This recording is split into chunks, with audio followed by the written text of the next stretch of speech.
Geometry Dash is absolutely huge. And with that, I don't just mean well known, no, I mean literally huge. Incomprehensibly huge even. Because I found out that if you take all GD levels ever created and put them side by side, this string of levels is so long, it literally breaks the fundamental laws of physics and completely shatters reality. But hold on, VJ, what are you even talking about? You might be wondering. Well, let me tell you how I got here. This is my cube, peacefully floating in space. All Geometry Dash cubes are exactly 1 block tall and 1 block wide. But how do we convert that to real life measurements? Well, take this very realistic looking skull decoration. If we measure it with my little ruler over here, we find out it's 18/30th of a block wide, or 18 micro units. The average width of a grown human skull is about 14.5 centimeters, so using that information, we can figure out that 1 block is equal to 24.6 centimeters, or around 9.5 inches. At least, according to this skull piece, because if we take a look at this skull piece over here and do all the measurements again, we find out a block is around 16.7 centimeters tall, which is definitely less than what we calculated before. Well, that's annoying, but don't worry, I have a solution. If we just take a couple more measurements of other GD items that appear in real life as well, such as this daisy and this mushroom, we can simply take the average of all the conversion results. Doing this tells us that, on average, a block is around 15.5 centimeters tall and wide, so my cube should be pretty much that same height. Here's that compared to an average adult male that's also very conveniently floating around in space. Okay, this is sick, because now we can do more comparisons. This is a Deadlocked monster. Scientific name,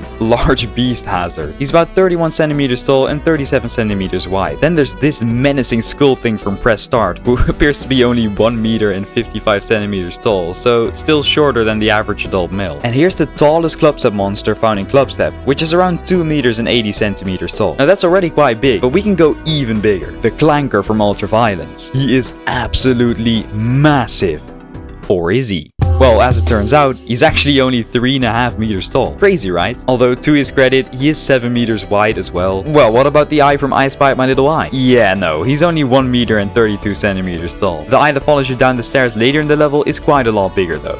Well, that's underwhelming, but how about levels though? Well, if you take the entirety of Stereo Madness, for example, and lay it on its side, it's about this tall. Yeah, so that's absolutely huge. Here's that compared to the Eiffel Tower.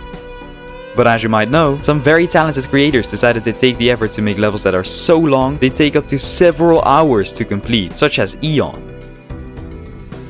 Here's the Burj Khalifa, the world's tallest building for comparison. Yeah, it's barely even visible, but we can go even bigger. Here's Everywhere at the End of Time, a level that literally takes over 6.5 hours to beat. It's already getting quite hard to visualize this, but we can still compare it to something in real life. Here's the city of Manhattan, for example. Okay, let's zoom in a little bit again, because not only can we compare sizes, we can also compare speed. At 1 times speed, your icon moves at a rate of a little over 10 blocks per second. We can easily convert this to find out that the real life velocity of a cube is 1.6 meters per second. That's just about your average walking pace. However, we can speed up, of course. Go through the 2 times speed portal, and now you're moving at 2 meters per second, which is still just walking speed. Enter the 3 times speed portal, and we bump it up to 2.4 meters per second. We're slowly approaching running speed, so go ahead and jump through that 4 times speed portal, and now we're officially running at a pace of 3 meters per second, or around 11 kilometers per hour. To be honest, these speeds are quite underwhelming, but I guess that has something to do with the fact that our cube is no bigger than a basketball.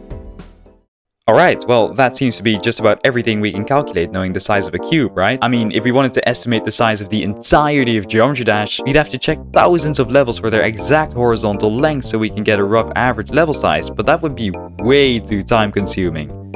Oh wait, I literally did that. Yes folks, in total I checked exactly 8,711 random levels and noted their exact horizontal length. Or at least, if they even existed in the first place. You see, I started checking levels from the ID 140 million and counting down from there. So the levels I checked were uploaded not too long ago. But still, from the nearly 9,000 levels I checked, I could only use a little over 6,000. The rest were all deleted. This means that if you were to pick a random ID and type it into the search bar, you have a 29% chance that the level doesn't even exist. And the lower the ID, the higher this chance will be. It's kind of a shame if you think about it. Anyways, with all this information, I figured out that the average length of any GD level is about 420 blocks, or around 65 meters. This length is comparable to around 5 standard city buses parked end to end. Now this is starting to get really interesting, because with that info, we can calculate the average rate at which the game grows. Doing some testing, I found out that currently GD grows at a rate of about 3,163 levels per hour, so doing the math, we can figure out that Geometry Dash grows at a speed of 206 kilometers per hour, or 128 miles per hour. That's about the speed of a sports car on a racetrack, which is pretty damn fast. And now, the reason you clicked on this video. How long is the entirety of Geometry Dash? If you were to take every level ever created, so also considering deleted ones, and put them side by side, how long would this string of levels be? Well, we can calculate exactly that by taking our average level length and multiplying it with the amount of levels that are currently on the server. So, ladies and gentlemen, here it is. The entirety of GD is approximately this long.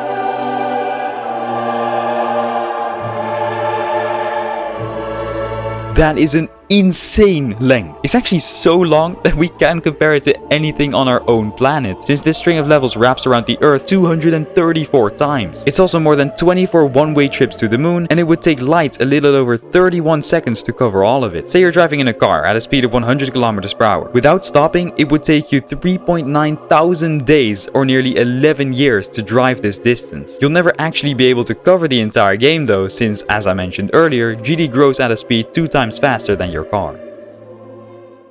So is that it? Because that doesn't really sound like it breaks the fundamental laws of physics and shatters reality like you said in the beginning. You might be wondering right now, and you'd be right. Because for all these calculations, I ignored a certain type of level. A type of level that is so long, it makes 24 one-way trips to the moon sound like an absolute joke. I'm talking about PPLL levels. This abbreviation stands for the physically possible levels list. Levels on the PPLL are basically like impossible levels found on the IOL, but without the CPS cap or any cap for that matter. The top one level on this list, for example, requires you to click at a rate of 2 CPS for about 10 to the power of 1.29 billion seconds. The word incomprehensible can't even describe how incomprehensibly long this is. I simply cannot compare this to anything for you. The entire observable universe, or even the age of our universe times a quadrillion, does not even come close to a mere percentage of this level's length. But want to know what's even bigger though? That subscribe button! Alright, thanks for watching. Bye!